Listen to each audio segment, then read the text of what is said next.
Hello again, Dinky Danny here. This video I'd like to show you some of the devices and software that I use to put together my videos. I've gotten questions asking what camera I use, how I capture my gameplay footage, and what editing software I use on my computer. So I decided to answer all those questions in this video, show you all the devices that I use, and hopefully a lot of you who are thinking about putting up YouTube videos or doing reviews will be able to learn something from this and use the devices that I show you. The first thing I'd like to go over is the camera that I'm using right now, and that camera is a Kodak ZI-8. There are a few reasons I got this camera. The first one, of course, is that it's in high definition. This camera can record up to 1080p, and usually whenever I'm doing YouTube videos I only record up to 720 because I haven't noticed a huge difference in the quality, and the file size will be a lot smaller if I use the 720p. But it can record in 1080, so that's definitely one good feature. And the second one is, it's not all that expensive. I got it on sale out at Best Buy for $150, and I think it retails for about $180 on Amazon or in the stores. So it's not too bad of a price for the quality of camera that it is.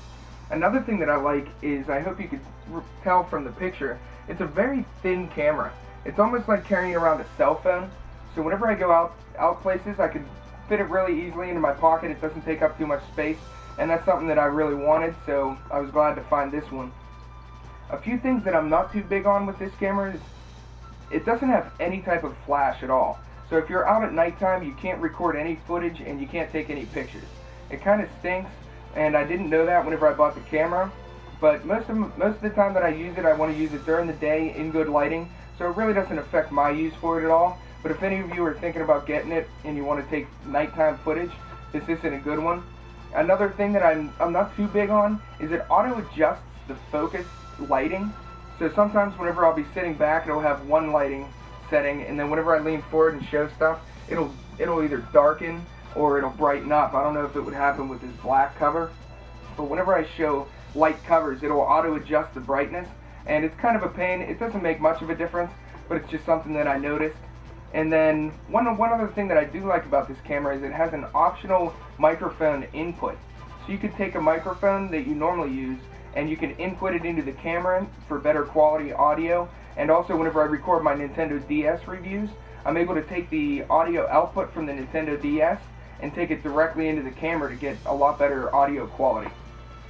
So I would definitely recommend the camera for people who aren't going to be recording at nighttime, and the quality is really good so far, so I've enjoyed it.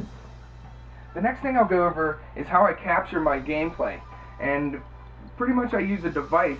It's called a K-World DVD Maker, and for the input it has red, white, and yellow, and then it also has S-Video, but I never use that. And then to go into your computer, it has a USB plug and a headphone jack. So you take this into the USB and this one into the speakers in. And the reason that I like this one, well, first of all, it costs $40.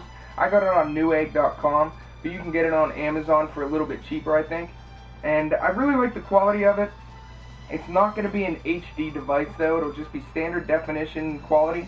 So I'd like to get into HD, but whenever you go for those, they jump up to around $200 or somewhere around that range. So for now, I'm just using this one.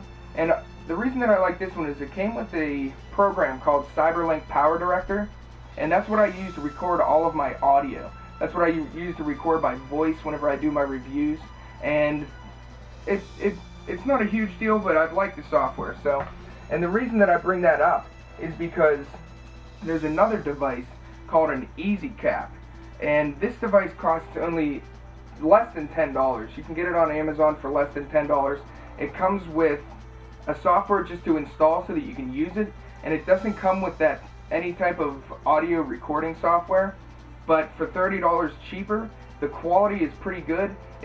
My cousin's been using this one, and I haven't really noticed a difference in the quality at all. So if I were going to recommend it, I would probably say get the Easy Capture. It's not the one that I use all the time, but for the price difference, it's definitely worth it. If you want the audio recording software, you can get the K-World, and you'll get that Cyberlink Power Director with it. But I mean, you could use free programs like Audacity if you want. And this one has the same input. It just plugs in through the red, white, and yellow. It also has S-Video, and it just has the USB. So it takes the audio input through the USB as well. Now, one other problem with this one if you use Windows Vista, I'm pretty sure that this one runs into a lot of problems. I don't use Vista, but I've heard from people that have tried to use this on Windows Vista that it's just a pain, and it wouldn't be worth getting this if that's the operating system you use. So to a lot of people, I'd recommend using the Easy Capture. If you have Windows Vista, you're probably going to want to go with the K-World DVD Maker. The next thing I'd like to go over real quickly are the microphones that I used. Whenever I first started putting videos up on YouTube, I used a Logitech desktop microphone, and this worked fine. The audio was okay. The only pain was it depended on how close you were to the microphone. You'd have to stay the same distance away from it, or else you could definitely tell the difference in the audio. So I didn't really like that whenever I was doing my reviews, and I ended up upgrading. My brother had another Logitech headset, or another Logitech microphone, and this one's an actual headset. Now the desktop one costs about $15, and this one's probably between $40 and $50. But I definitely like the quality more in the headset, so if you have the money, I'd recommend going for this. I'm still going to be trying to upgrade to a better audio quality, maybe get a real microphone. But for now, this does the job well. The last thing that I'd like to mention is the software that I use. I'm not going to go into too much detail about this. I'm just going to show a couple screenshots so that you can tell how it works really. And the program that I use to edit is called Pinnacle Studio 14. Now this program works pretty well for editing. I definitely prefer this over Windows Movie Maker, which I did use for a little while. I'm just going to show some screenshots of this one and kind of give you a general overview of how it works. And normally I would prefer to use Sony Vegas or Adobe Premiere, but my computer just doesn't run them quite right, so I'm using this one. The first thing in the software is to take a look down at the bottom. This is where all of the editing is going to go on in the software, and it's like this in most things. It's very similar to Windows Movie Maker. It's just a lot better quality in my opinion. So the first thing that you can see is on the top you get to pick what video footage you want to put in, and here you can cut it, paste it, split it up however you want. You can add transitions so that it'll fade into another video clip. Down below that you can also add text over the video that you want. You can add voiceovers and audio. So this is where I do most of the work. I'll put the video clip in, edit it how I want. I can put my voiceover whichever section I want, and then finally add music. So for reviews, that's most of the work that goes into it. And for my regular videos where I just sit in front of the camera, I don't really do too much in here. I'll just put the clip in, add an intro and an outro, and then I'll just add some music into the background. So it's very easy to put together. It takes a while to process, probably at least an hour usually for a 5 to 7 minute video. So, but if you have a faster computer, that'll go quicker. So that's basically all I wanted to go over for this video. I just wanted to show you all the devices that I use. Hopefully get some people a good start on making their own videos and reviews. So if you have any questions about any of this stuff, just feel free to write me a private message and ask me. I've also written a full article with a little bit more detail on all of these devices. So definitely check that out. Go over in the description and click the link.